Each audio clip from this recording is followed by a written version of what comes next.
Good morning friends, smart PCS में आपका स्वागत है। आज हम पढ़ेंगे जनजातीय विद्रोह जो बिहार के विशेष संदर्भ में होगा। आज से रेगुलर क्लास हो जाएंगी और जनजातीय विद्रोह में हमको मुख्य रूप से दो तरह का विद्रोह पढ़ना है। एक हम लोग आज पढ़ेंगे कि जनजातीय विद्रोह है क्या और जनजातीय विद्रोह के बारे में पढ़ेंगे, उसके कारण पढ़ेंगे, परिणाम पढ़ेंगे, फिर राष्ट्रीय आंदोलन में उसकी भूमिका पढ़ेंगे।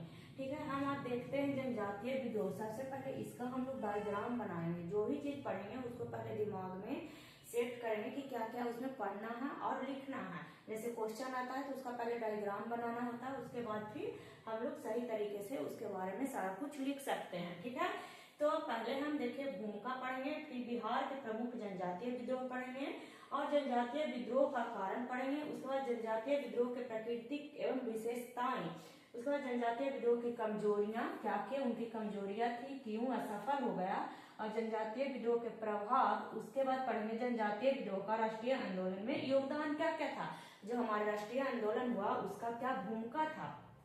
ठीक है, तो सबसे पहले हम भूमिका में पढ़ेंगे कि जनजातीय विद्रोह है क्या। तो जानते हैं कि जनजातीय विद्रोह उस विद्रोह को कहते हैं जो जनजातीय लोगों द्वारा शुरू किया गया था।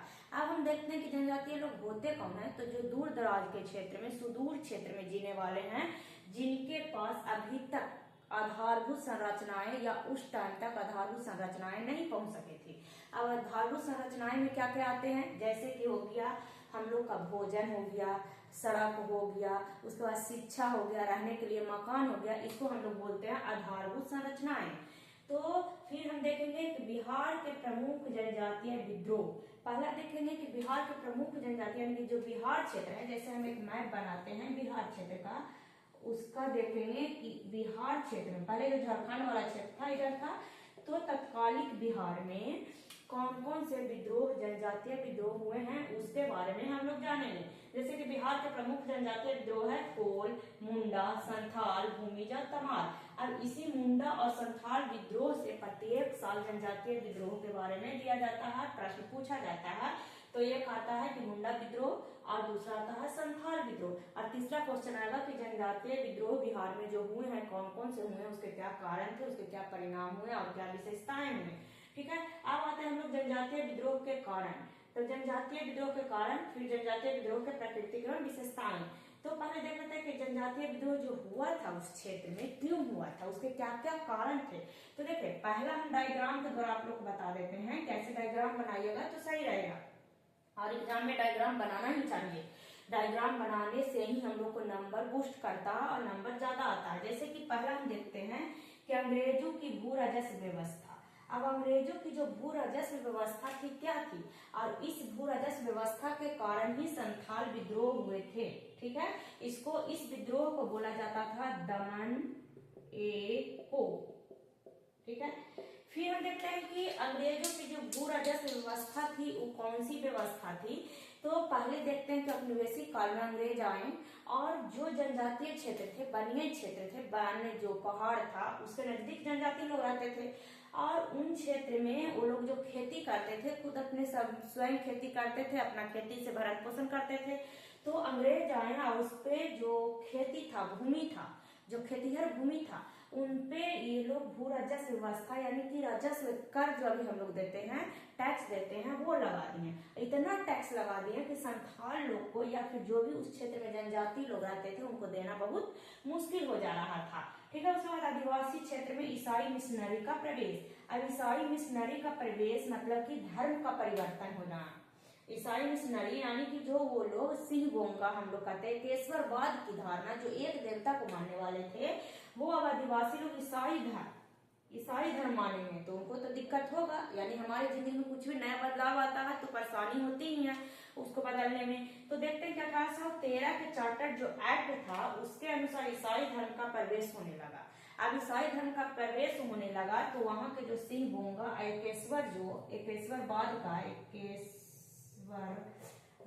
एकेश्वरवाद की जो घटना थी, ठीक है, उसको ये लोग ईसाई धर्म परिवर्तित कर दिया। यानी कि इसको अब नहीं मानना है, एकेश्वरवाद को नहीं मानना, अब ईसाई धर्म को मानना है, जिससे कि आदिवासी लोग में उथल पुथल मच गया और धर्म को मानने से इनकार करने लगा और आदिवासी लोग किसका विरोध करने लगे, उपनिवेशों को यानी अंग्रेजों को विरोध करने लगे। तीसरा कारण आते हैं औपनिवेशिक शासन की वन नीति। ठीक है, तो वन नीति यानी कि जो वन था, वन्य क्षेत्र था, उसमें आदिवासी बेझिझक उसमें काम करते थे और अपना जंगल काटते थे, उनकी पूजा करते थे, जो सूखा हुआ पेड़ था उसको काट करके जलावन का यूज करते थे, रहने के लिए घर बनाते थे।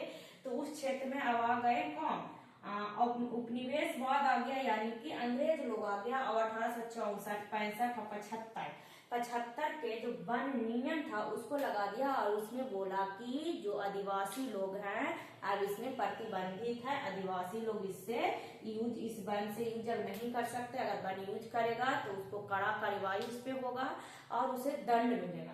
उसके बाद इसी वन विद्रोह का ही कारण था मुंडा विद्रोह, यानी वन नीति जो लाया था उसी को विद्रोह किए मुंडा लोग और यहीं से शुरू हो गया मुंडा विद्रोह। मुंडा विद्रोह को हम लोग कहते हैं एक और विद्रोह जिसका अलग नाम है अल्बुगान विद्रोह। फिर आते हैं साहूकार और व्यापारियों का प्रवेश। अब वहां साहूकार और व्यापारी आने लगे, व्यापारी और साहूकार किनके सपोर्ट में आने लगे, तो अंग्रेज के सपोर्ट में, अंग्रेज के लिए काम करने लगे। और ये लोग साहूकार और व्यापारी जो थे आदिवासी लोगों को क्या दिए, टैक्स नहीं, ये क्या बोलते हैं, पूंजी देने लगे कि तुम खेत करो हम पैसा देते हैं। अब पूंजी इतना ज्यादा उन लोग को दे दिए कि वो लोग चुका फिर नहीं पाए, तो उनका खेत ये लोग क्या कर लिया, हड़प लिया। अब खेत हड़पने के बाद फिर उन्हीं के खेत में उनको मजदूर जैसा, बंधुआ मजदूर जैसा काम करना पड़ा और फिर खेतिहर जो किसान थे उसको अपने ही खेत में मजदूरी करने के लिए मजबूर कर दिया गया। अब आते हैं चौथा, पुलिस अधिकारियों एवं सरकारी अधिकारियों द्वारा उत्पीड़न। वहां जो पुलिस अधिकारी होते थे, सरकारी अधिकारी होते थे, उनको उत्पीड़ित करते थे, यानी उनके बच्चों को लेकर के चले जाते थे, बच्चा जो छोटा छोटा होता था उनसे काम करवाते थे। और उसके बाद जो महिलाएं होती थी उनको यौन उत्पीड़न करते थे। ठीक है, उसके बाद ये सारे कारण थे जिनके कारण ही जनजातीय विद्रोह शुरू हो गए और जनजाति लोग विद्रोह शुरू करे। देखिए अब हम कारण लिखेंगे तो ऐसे करके जैसे आपको मन हो डायग्राम बना लेंगे, उसके बाद एक मैप भी बना देंगे और यहाँ पे दर्शा देंगे कि इस क्षेत्र में ही क्या हुआ था, जनजातीय विद्रोह हुआ था। इस क्षेत्र में क्या हुआ था, जनजातीय विद्रोह। अब कहाँ, तो मुंडा कहाँ हुआ, संथाल कहाँ हुआ, उसके बाद कोल कहाँ हुआ, ये सब विद्रोह को हम लोग दर्शा देंगे तो 1-2 नंबर एक्स्ट्रा हम लोग को मिल सकता है।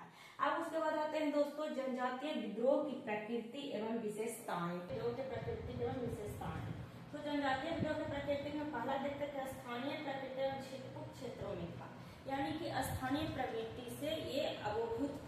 और दूसरा छिटपुट क्षेत्र यानी कम क्षेत्र में था, अधिक विस्तृत क्षेत्र में नहीं, कम क्षेत्र में था, छोटे छोटे क्षेत्र में। जैसे कि हम लोग झारखंड वाला क्षेत्र में देखे तो छोटे छोटे क्षेत्र में विस्तारित था। फिर विचारधारा और नेतृत्वकर्ता का अभाव, यानी कि इसमें पता ही नहीं चल रहा था कि कौन नेतृत्व करने वाले हैं और इनकी विचारधारा क्या है, विचारधारा का ही पता नहीं था, नेतृत्वकर्ता कौन थे वो भी पता नहीं था। धीरे धीरे आगे चलते चलते जो विद्रोह हुआ उसमें पता चलने लगा कि इसका नेतृत्व करने वाले कौन है। जैसे कि मुंडा में तो बिरसा मुंडा नेतृत्वकर्ता हो गए, संथाल में तो कौन हो गए हैं, 4 भाई बहन थे, यानी कि 4 में थे कौन कौन, सिंधु, कान्हू और उसके झामू भाई थे और 4 भाई थे। उसके बाद आदिवासी पहचान में जातीय समानता का था, इसमें था कि हम जो आदिवासी लोग हैं वही लोग इसमें एकजुट थे और दूसरे लोग नहीं। असमानता का है यानी कि समान जाति के लोग, यानी कि मुंडा है तो मुंडा लोग ही विद्रोह करेंगे, कोल है तो कोल लोग ही विद्रोह करेंगे, यानी कि समान जाति के लोग करने लगे। उसके बाद यह हिंसक एवं अहिंसक दोनों प्रकृति का था। तो अहिंसक मतलब ताना भागा, यानी कि हिंसा करके नहीं बात विचार करके ये सुधार करना चाहते थे, जैसे कि गांधी जी। उसका हिंसक में जैसे कि मुंडा हो गया, संथाल हो गया, हिंसा करके ही आगे बढ़े।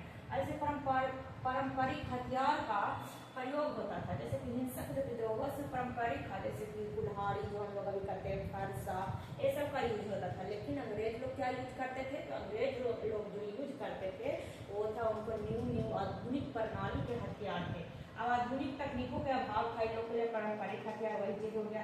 उसका पूर्वजों देवी देवता उनको आदर्श मानते थे, यानी कि जो पूर्वज थे देवी देवता के उनको आदर्श मानते थे। जैसे कि सिंधु कान्हू कहते थे कि हमको भगवान आज्ञा दिए हैं कि जाओ और आदिवासी को रक्षा करना, वैसे ही करते थे कौन, मुंडा किए, यानी कि बिरसा मुंडा बोले कि मैं हमको भगवान भेजे हैं कि आदिवासी लोग को रक्षा करना है, दिग्गों को यहाँ से भगाना है। तो ये प्रकृति थी कि जनजातीय विद्रोह की प्रकृति केवल विशेषताएं थी कि इस विशेषताएं पर ये चल रहा था। इसको स्क्रीनशॉट लेना है तो ले सकते हैं इसको स्क्रीनशॉट। उसके बाद हम आएंगे जनजातीय विद्रोह की क्या क्या कमजोरियां थी, क्यों ये असफल हुआ। तो अगर हम इसको पढ़ लेते हैं ना तो इसी में हम कमजोरियां भी निकाल सकते हैं। जैसे कि हिंसक प्रवृत्ति का था, उसमें जो हम लोग हथियार यूज कर रहे थे तो पारंपरिक हथियार का यूज होता था। तो कहाँ जो आधुनिक हथियार था अंग्रेज लोग का, उस हथियार के सामने हम लोग का हथियार, हम लोग का नहीं मतलब जनजाति लोग जो थे उनका हथियार क्या हो जा रहा था, कमजोर पड़ जा रहा था। इसी कारण बहुत सारे मृत्यु भी हुए। और यहाँ नेतृत्वकर्ता का अभाव था कि कौन नेतृत्व करने वाले हैं, आदर्शवाद का अभाव था कि अगला लक्ष्य का अभाव था, उद्देश्य का अभाव देखा कि क्या उद्देश्य है जनजातीय लोगों का। तो ऐसे ही करके और खुद में जैसे कि ये देख रहे हैं हम लोग आदिवासी पहचान जनजातीय समानता, यानी कि जैसे पोल है तो पोल ही को हेल्प करेंगे, मुंडा है तो मुंडा को ही हेल्प करेंगे। इसीलिए ये विद्रोह क्या होता है कि कमजोर पड़ते गए। कमजोर पड़ते पड़ते एक दिन ऐसा आया कि विद्रोह का देखेंगे हम लोग प्रभाव कमजोर हुआ, मतलब कि पूरी तरह से सफल नहीं हो पाया। अब जनजातीय विद्रोह के प्रभाव देखते हैं कि हम जो जनजातीय विद्रोह हुआ उसके क्या क्या प्रभाव हुआ। प्रभाव में देखते हैं हम जनजातीय विद्रोह के प्रभाव में देखते हैं कि सबसे पहले तो जान माल की अपार क्षति हुई, यानी नुकसान हुई। इसका जनजातीय लोगों का और औपनिवेशिक काल के लोगों का नए विचारों में चुनौती से अवगत कराया गया, यानी कि नए नए विचार उत्पन्न हुए और चुनौतियां भी बहुत सारे आए। उससे निपटने का आदिवासी लोग को साहस पता चला कि हम कैसे निपट सकते हैं। उसके औपनिवेशिक लोगों को आदिवासी का साहस एवं क्षमता का पता चला, यानी कि औपनिवेशिक जो ब्रिटिश काल के लोग थे, ब्रिटिशियर्स थे, उन्हें पता चल गया कि आदिवासी लोग को हराना इतना आसान नहीं है, उसके पास कितना साहस है, क्षमता है, उसका भी पता चल गया। फिर ब्रिटिश लोग समझने लगा कि आदिवासी लोगों को ज्यादा दिन तक शांत रखना क्या है, ज्यादा दिन तक शांत हम नहीं रख सकते हैं, ज्यादा दिन तक शांत रखना मुश्किल है। और इसके लिए हम लोग आदिवासी लोग को, जो ब्रिटिश लोग नीतियों में बदलाव करना शुरू किए, जो नीति चल रहा था उसको बदलाव किया। इसके अलावा और हम देख सकते हैं कि छोटा नागपुर काश्तकारी अधिनियम आया, छोटा नागपुर काश्तकारी अधिनियम आया। फिर टेंसी एक्ट आया। फिर उन लोगों को लिए एक परगना क्षेत्र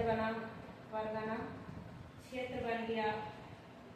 उसके बाद कई क्षेत्रों को काट करके अनुमंडल बनाया गया। ऐसे बहुत सारे परिणाम हुए। तो हम लोग छोटा इतना जब लिखना रहेगा तो छोटा पार्ट में बांट करके लिख सकते हैं। उसके बाद अब जनजातीय विद्रोह का राष्ट्रीय आंदोलन में जल्दी बताना पड़ेगा क्योंकि बड़ा हो जाएगा वीडियो। जनजातीय विद्रोह का राष्ट्रीय आंदोलन में क्या क्या योगदान रहा उसके बारे में बता देते हैं। उसका 2 लाइन लिखा करके बता करके जनजातीय विद्रोह के बारे में इसको समाप्त करते हैं। और जनजातीय विद्रोह का राष्ट्रीय आंदोलन में योगदान एक छोटा सा है और उसके बाद में इसका करके इस टॉपिक को खत्म कर देना है। तो देखते हैं जनजातीय विद्रोह में राष्ट्रीय आंदोलन में योगदान क्या हुआ। तो आगे के आंदोलन का पथ प्रदर्शक बने। तो जो जनजातीय विद्रोह हुआ वो विद्रोह राष्ट्रीय आंदोलन में पथ प्रदर्शक का काम किया, यानी रास्ता दिखाने का काम किया। दूसरा संगठन, नेतृत्व एवं क्षमता का पता चला। इससे क्या पता चला, संगठन और नेतृत्व के क्षमता का पता चला।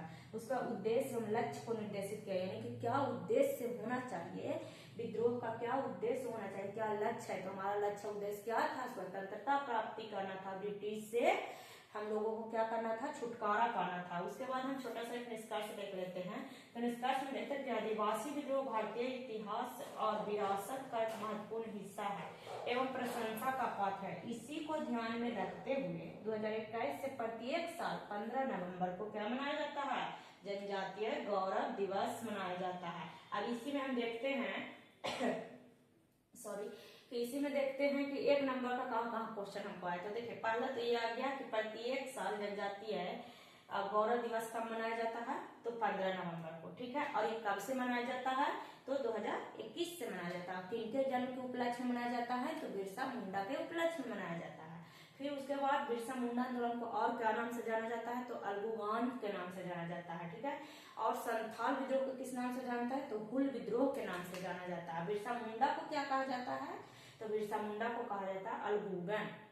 तो इसी तरह से हम अगर पढ़ते हैं अच्छा से तो हमारे मेंस के साथ साथ पीटी के बहुत सारे क्वेश्चन सही हो सकते हैं और हमें याद हो सकते हैं। इसीलिए हम बोलते हैं कि सबसे पहले आप मेंस की तैयारी कीजिए, उसके बाद उसके साथ साथ पीटी 1 घंटा 1.5 घंटा पढ़ लीजिए, 2 घंटा पढ़ लीजिए उसका मेंस। अब जैसे कि हम जो बताए हैं उसको खुद से लिखने की कोशिश कीजिए, तभी आगे अच्छा से आप लिख सकते हैं या समझ सकते हैं और समझ में आएगा। 1-2 बार खुद से लिखिए, डायग्राम बनाइए खुद से, और दिमाग जितना लिखिएगा आपका दिमाग उतना चलेगा और लिखने का मन करेगा, और नहीं तो नहीं लिखिएगा तो खत्म हो जाएगा, यानी कि मन ही नहीं करेगा। और धीरे धीरे शुरुआत कीजिएगा लिखने का तो लिखने का मन करेगा, और लिखिएगा तो नया नया सेंटेंस पता चलेगा, नया नया चीजें पता चलेगी, और खुद से अपना सेंटेंस बनाकर आप लिख सकते हैं, खुद से डायग्राम बना सकते हैं। ठीक है दोस्तों, थैंक यू। कल हम बताएंगे बिरसा मुंडा विद्रोह, आज बता दिए जनजातीय, तो कल बिरसा मुंडा, फिर परसों संथाल। ठीक है, तो 3 दिन का टॉपिक है